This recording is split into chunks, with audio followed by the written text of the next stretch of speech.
Hey, if you're an old guy that wants to get into dirt biking, but not sure if you're able, maybe because you're too old, you're too weak, or you're afraid of getting hurt, I want to show you the 5 simple steps to getting into dirt biking safely. And one of the best ways to do that is learn proper techniques. And I have a free guide for you that goes through all the basic techniques to learn the body positions and just how to control your bike so that you don't crash and get hurt. It's just a simple step-by-step guide. It's super quick and practical. You can download it at motocrosshideout.com/free lessons. And now for the first step is starting on the right bike. And I go on about this quite often, but it's so important because starting on the wrong bike, it can really intimidate you, and it's easy to get hurt on a bike that's too powerful. So that's why I always recommend starting on a bike that's slower and shorter to the ground, especially if you're short like me. So first, you need to figure out what type of riding you're going to be doing. And I always recommend staying away from motocross or racing. So either trail riding, casual riding, or dual sport riding. So either a trail bike or a dual sport are good bikes to start out on. And then your skill level, obviously, if you're a beginner, new to dirt biking, or even if you're a street bike rider, I still consider you a beginner. So you want to start out on a bike that's easy to ride, a trail bike or a smaller CC dual sport bike, like 250cc, or even smaller for a trail bike. And then you want to find a bike that's right for your height. So starting on a bike that's too tall is more challenging, more intimidating because it's hard to reach the ground, especially if you have short legs like me. And if you don't have as good a balance, if you're an older guy or gal, coming to a stop or just starting, if you can't hardly reach the ground with your foot, it doesn't really give you the confidence, at least not right away, because you don't have that balance. So starting out on a bike that you can reach the ground on with one foot, you don't need to touch with two. But these bikes will range, if you're an adult, anywhere from a 125cc four-stroke to like the KLX 140 or the Honda CRF 150F, all the way up to a 230 or a 250, such as the KLX 230R or the Honda CRF 250F trail bike. Or if you're bigger, taller guy like the KLX 300R, it's got a little bit more power, but it's a little bit bigger and beefier to handle you if you're a bigger guy. And the next bike, or the next step, is finding a good used bike. So if you're on a budget, or if this is your dirt bike, I always recommend starting out on a used one, just because you may not know exactly what you want, and you're more than likely gonna fall and get it all scratched up anyway. New bikes lose their value so quickly. So if you're not sure what you want, it's always best to start used.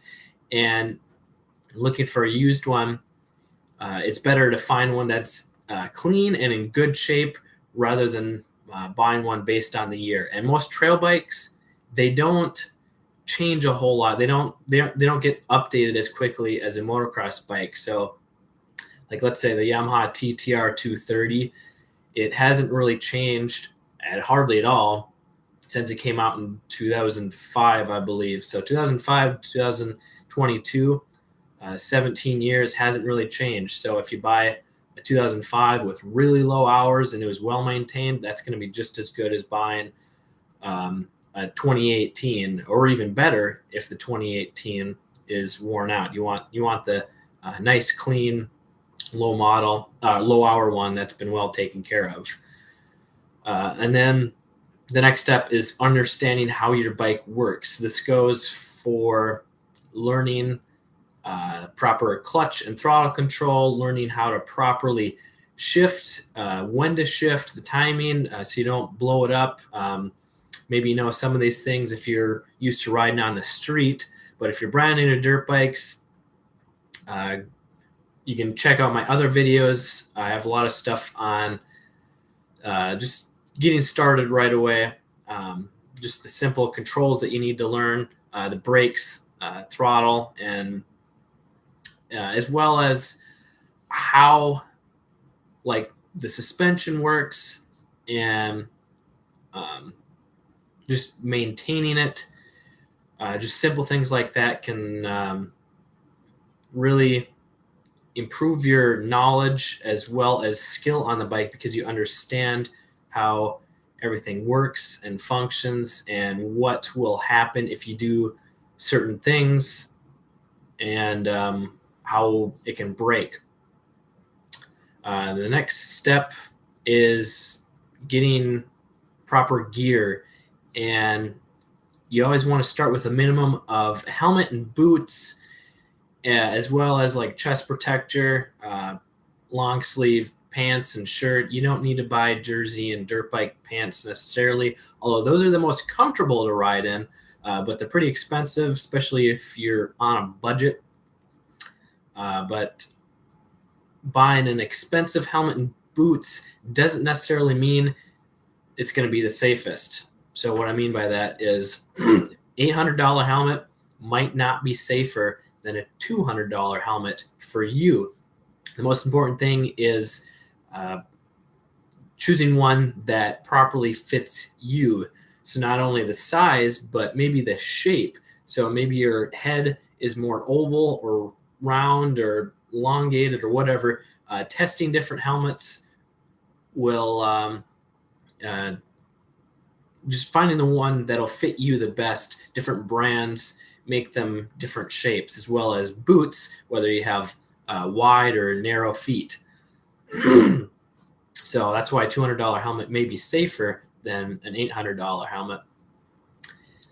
And then the fifth step is learning the proper techniques. So a lot of people, new riders, they just learn the bare minimum. They understand how the throttle and the clutch and the gears and the brakes work, and they just go ride and try and go faster and faster, which can work. And that's kind of what I did at first, but I wasn't able to stay in control when I tried riding faster, especially on more challenging trails. So once the trails got once I rode trails that had a lot more like elevation change, with off camber turns and hills and uphills and downhills that were steep, logs and rocks, I didn't have the proper balance and body position to be able to ride with control, or to even go up some of those hills. So I was either intimidated, or I just lost control easily and either stalled it or tipped over.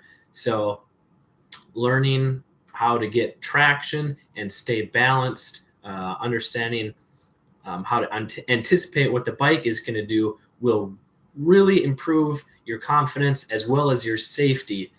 And this goes for beginners or experienced riders. So even if you don't think you're going to be racing or be competitive, it's still important to start out the right way, learning the proper techniques so that you can enjoy riding because you are confident, staying in control, and stay safe because you aren't crashing as often. And I cover all the basic techniques that you need to stay in control in my basic techniques guide that I want to give you for free. If you head to motocrosshideout.com/free lessons, the link is in the description below. But this is just a really quick and practical guide that goes over the essential techniques that you need, so you can either learn them all or figure out which ones you're doing and which ones you need to improve on, so that you can become a better and safer rider faster. If you're an old guy and haven't started riding yet, or you just started, what's the most challenging thing for you right now? Is it trying to stay balanced because you don't have the strength? Is it finding the right bike? I'd like to know in the comments below. Let me know, and I look forward to helping you become a better, safer rider. This is Kelly from Motocross Hideout. Learn more, ride more.